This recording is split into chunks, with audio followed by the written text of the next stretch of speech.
Hello guys, in today's video I'm gonna show you how to fix Minecraft Java runtime is incompatible. Easy and quick. If you want to fix it, it's easy. All you need to do, just type here run.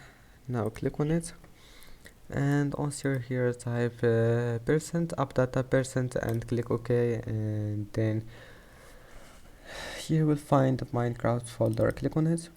Once you're here, just save those two files. Right click on it and click cut. Now just paste it here on your desktop, and after that all you have to do, just go back and delete this folder, and you need to close Minecraft launcher before that, and then just delete it.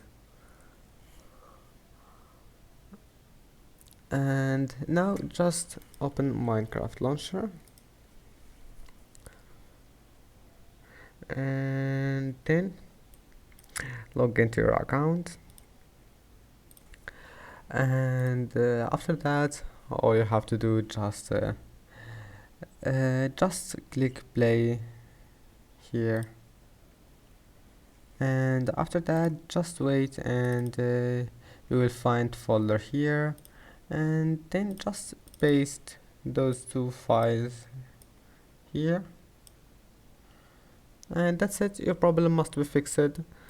Don't forget to like and don't forget to subscribe, and see you in the next video.